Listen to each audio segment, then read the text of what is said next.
warahmatullahi wabarakatuh. Perkenalkan, nama saya Priscilia Veski. Pada hari ini saya akan menyampaikan sebuah materi yaitu mengenai globalisasi yang saya susun melalui bahan ajar yang saya buat. Nah, baiklah, tanpa berlama-lama saya akan langsung masuk ke materinya. Sebelum masuk ke dalam materinya, sebelum itu saya akan membacakan KD yang akan kita bahas pada hari ini, yaitu KD 3.2 pada kelas 12 Sosiologi. Nah, KD-nya yaitu memahami berbagai permasalahan sosial yang disebabkan oleh perubahan sosial di tengah-tengah pengaruh globalisasi. Nah, dapat disimpulkan bahwa dilihat dari KD saja kita mempelajari mengenai globalisasi. Nah, untuk itu saya akan membahas dua indikator, yaitu yang pertama pengertian globalisasi, lalu yang kedua berbagai permasalahan sosial akibat perubahan sosial di tingkat lokal atau komunitas lokal disebabkan oleh globalisasi. Baiklah, pertama saya akan menjelaskan mengenai pengertian globalisasi. Globalisasi berasal dari kata globalization. Global artinya adalah dunia, sedangkan ization artinya adalah proses. Jadi secara bahasa, arti globalisasi adalah suatu proses mendunia, suatu proses yang membuat manusia terbuka dan terbangun sama lainnya tanpa mengenal waktu dan jarak. Di era globalisasi ini didukung dengan perkembangan teknologi, alat transportasi, dan perkembangan ilmu pengetahuan, di mana seseorang dapat mengetahui informasi di negara lainnya dengan cepat dan mudah.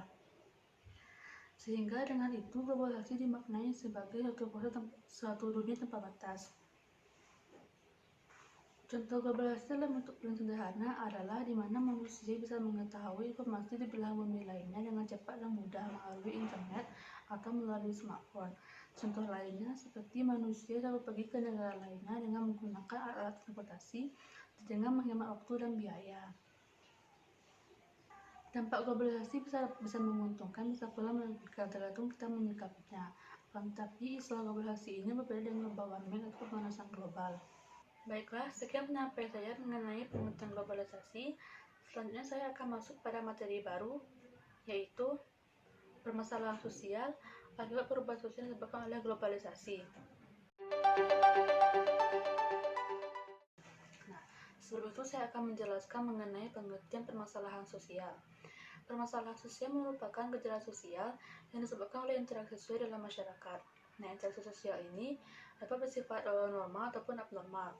Nah, interaksi sosial yang abnormal tersebut dapat menyebabkan masalah sosial. Nah, terlebih dahulu saya akan menjelaskan mengenai pengertian masalah. Masalah yaitu sebuah kejadian yang tidak sesuai dengan harapan kita.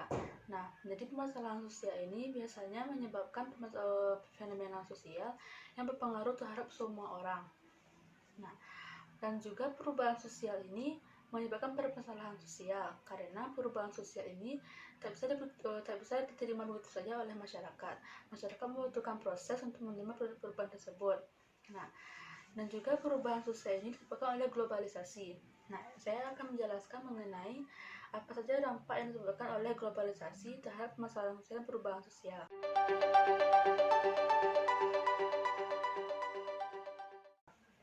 Yang pertama yaitu dampaknya adalah di bidang urbanisasi. Pada zaman modern ini, globalisasi telah menyumbangkan dalam hal industrialisasi yang lebih maju dan lebih berpengaruh terhadap semua aspek hidup manusia. Nah, seperti contohnya banyaknya perusahaan-perusahaan asing yang masuk ke Indonesia dan berinvestasi di perusahaan Indonesia. Nah, perusahaan ini tentunya membutuhkan tenaga kerja. Nah, dengan membutuhkan tenaga kerja ini muncullah urbanisasi. Karena urbanisasi adalah suatu proses pemindahan penduduk dari desa ke kota, atau bisa disebut juga dengan perpindahan pekerjaan dari para petani ke pekerja kota di industrialisasi.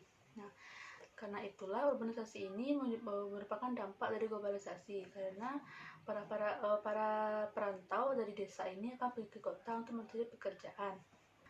Akibat adanya urbanisasi ini, kota mengalami padat penduduk, sehingga menyebabkan di desa mengalami kekurangan tenaga kerja. Yang kedua yaitu timbulnya kesenjangan sosial ekonomi. Nah, secara etimologis, kesenjangan berarti tidak seimbang, tidak simetris, atau berbeda. Kesenjangan sosial ekonomi dapat diartikan sebagai tingkat pertumbuhan sosial ekonomi seseorang yang tidak sama yang terjadi pada masyarakat yang melaksanakan pembangunan.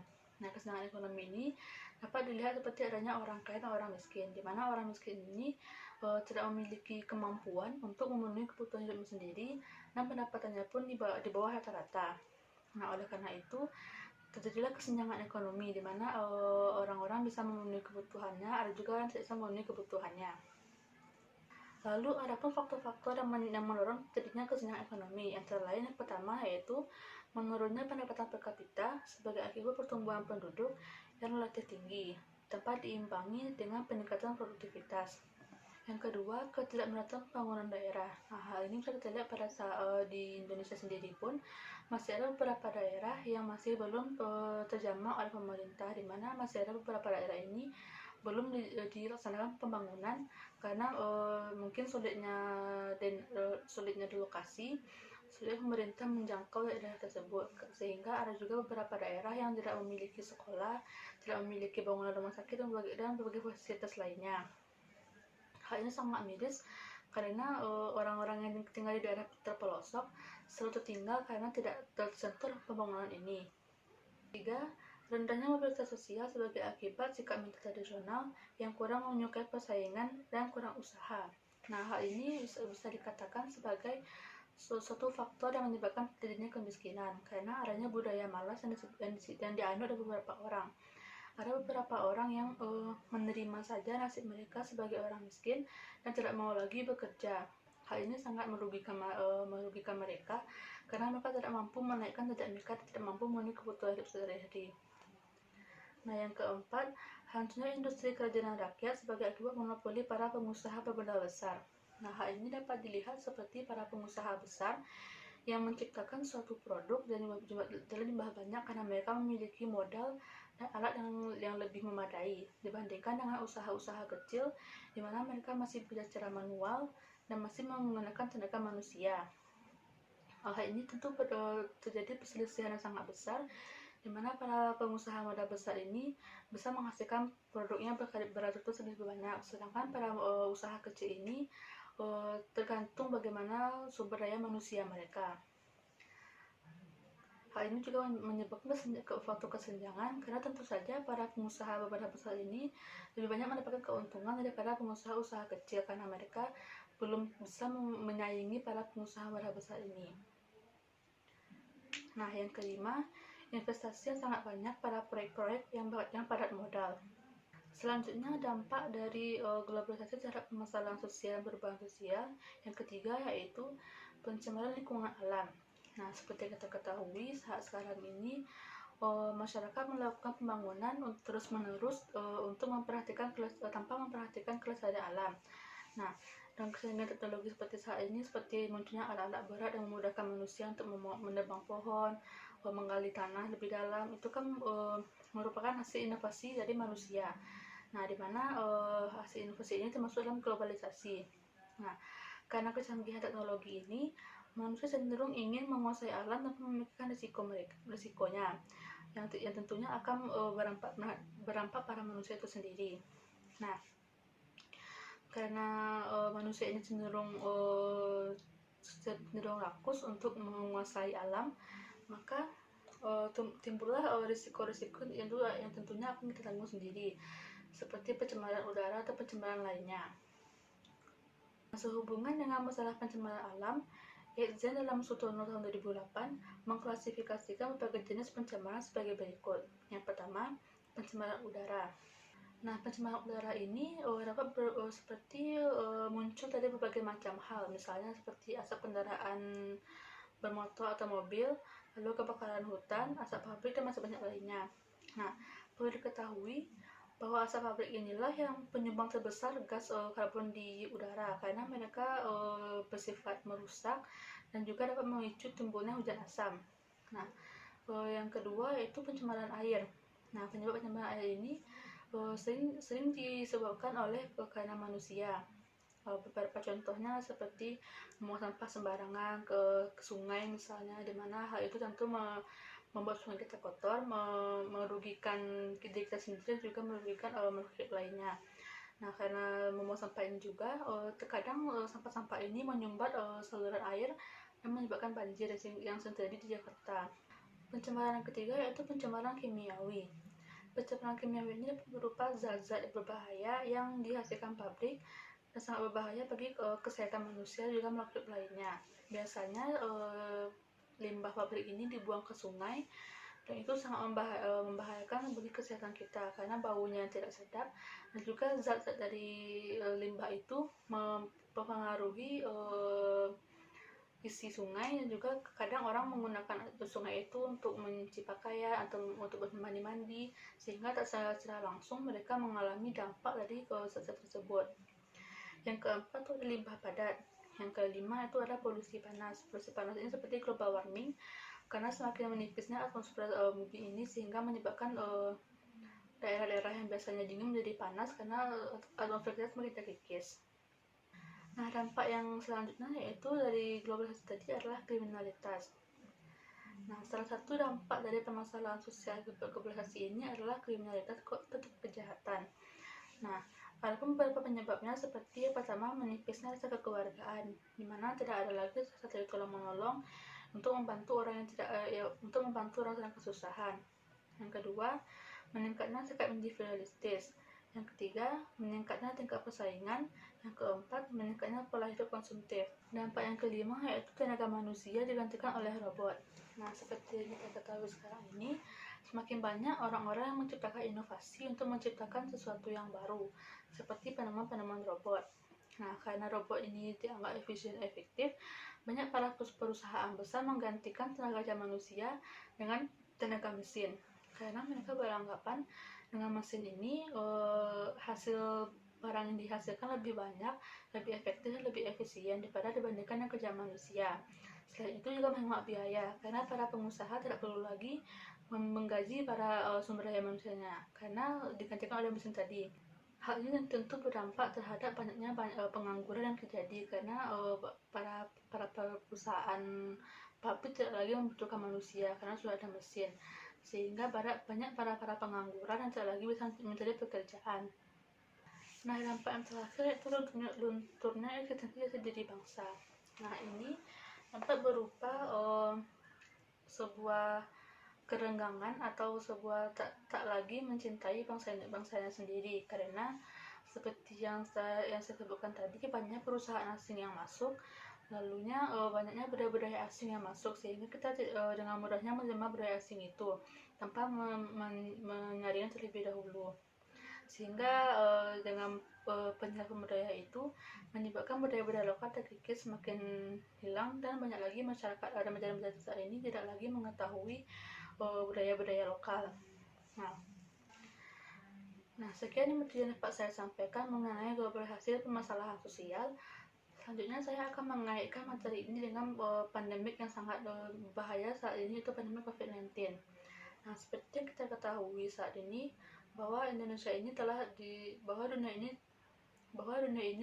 dihantui oleh sebuah pandemik mengerikan, itu pandemi COVID-19. Nah, selain menghambat globalisasi, COVID-19 ini juga menyebabkan permasalahan sosial. Seperti yang kita ketahui, adanya larangan di pemerintah untuk berinteraksi atau menerapkan social distancing dan juga PSBB. Hal ini tentu merugikan rakyat. Bagi mereka yang harus bekerja keluar, harus mencari nafkah di luar, tentu saja tidak bisa lagi mencari nafkah karena mereka harus di rumah.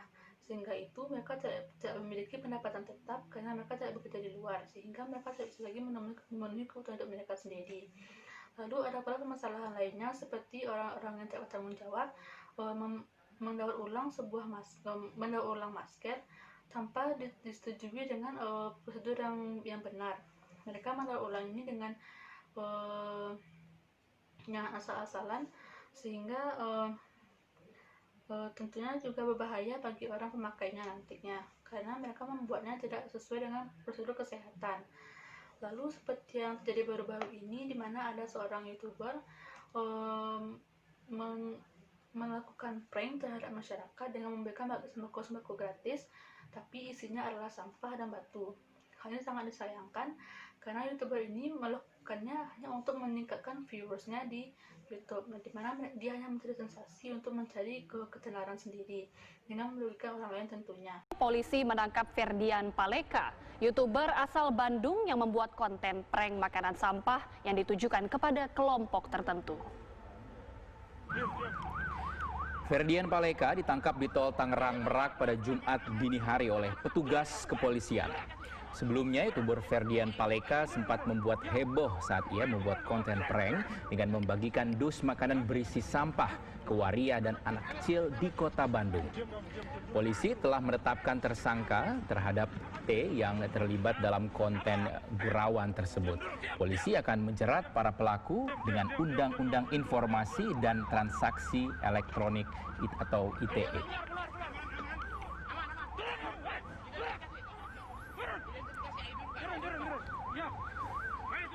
Benar bahwa tersangka pelaku saudara S dan A pada dini hari 00.30 telah berhasil diamankan oleh tim gabungan di Reskrim Polda Jabar dan Reskrim Polrestabes Bandung di kilometer 19 tol Merak Jakarta, dan sekarang masih dalam pemeriksaan. Nanti secara lengkap akan disampaikan jam 14.00 di Polrestabes Bandung. Dan untuk mengetahui perkembangan terbaru kasus ini, kita akan segera bergabung bersama Fada Indi yang berada di Mapolda Jawa Barat. Ya, Indi, seperti apa perkembangan pemeriksaan tersangka? Saat ini pelaku pembuat konten video yang viral yaitu pemberian bantuan berisi sampah, Ferdian Paleka dan temannya Aidil sedang melakukan pemeriksaan di Polda Jawa Barat. Pemeriksaan sudah berlangsung sejak pagi tadi karena berdasarkan informasi kedua orang pelaku pembuat konten ini tiba di Polda Jawa Barat sekitar pukul 5 pagi. Sementara untuk malam tadi sekitar pukul 1 dini hari, dua orang pelaku tersebut, pelaku pembuat konten video yang viral tersebut diamankan oleh pihak Polda Jawa Barat dan juga Polrestabes Bandung di kilometer 19 Tol Merak Jakarta, tepatnya ini di sekitaran Balaraja Tangerang saat mereka ini sedang melakukan perjalanan yaitu menuju ke arah Bandung, Jawa Barat. Dua orang pelaku pembuat konten ini diamankan berdasarkan informasi sementara yang kami dapatkan beserta satu orang pria berinisial J yang diduga ini merupakan paman dari Ferdian Paleka. Namun kami belum dapat mengkonfirmasi apa peran pasti dari sang paman dalam kasus ini.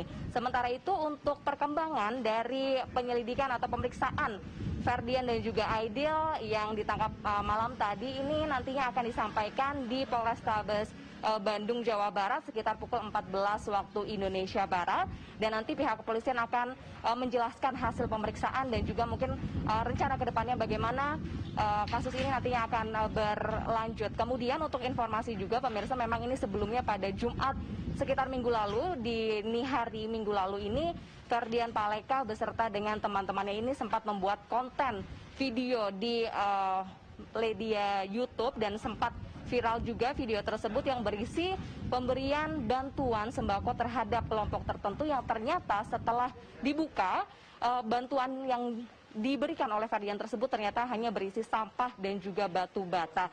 Dan sementara itu satu orang pelaku pembuat konten bernama Tubagus ini sebelumnya sudah menyerahkan diri ke Polda Jawa Barat dan nantinya tentunya pukul 14 waktu Indonesia Barat akan disampaikan perkembangan pemeriksaan dari ketiga orang pelaku pembuat konten tersebut. Rizky. Indi, selain Ferdian dan juga Aidil, apakah ada lagi orang-orang yang diperiksa oleh pihak kepolisian?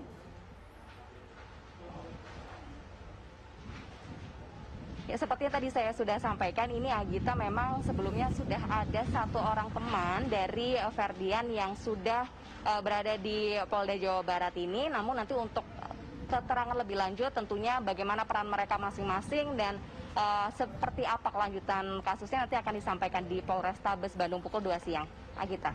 Baik, terima kasih Fada Indi melaporkan langsung dari Mapolda Jawa Barat. Terima kasih atas informasinya pemirsa. Penyebaran virus COVID-19 semakin mengkhawatirkan. Untuk menekan laju virus mematikan ini, sejumlah negara menempuh langkah tegas mulai dari karantina hingga melakukan lockdown atau mengunci wilayah.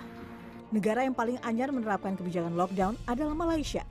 Juru bicara Perdana Menteri Muhyiddin Yassin mengumumkan bahwa semua lembaga keagamaan, sekolah, pusat bisnis hingga kantor-kantor pemerintah akan tutup sementara waktu. Warga Malaysia tidak diizinkan untuk bepergian ke luar negeri dan pengunjung dari luar Malaysia dilarang masuk. Semua warga Malaysia yang baru saja tiba dari luar negeri wajib menjalani karantina selama 14 hari. Malaysia mencatat ada total 553 kasus dan membuatnya menjadi negara dengan jumlah pasien positif virus corona tertinggi di Asia Tenggara. Kebijakan lockdown di Malaysia berlangsung mulai 18 Maret hingga 31 Maret 2020.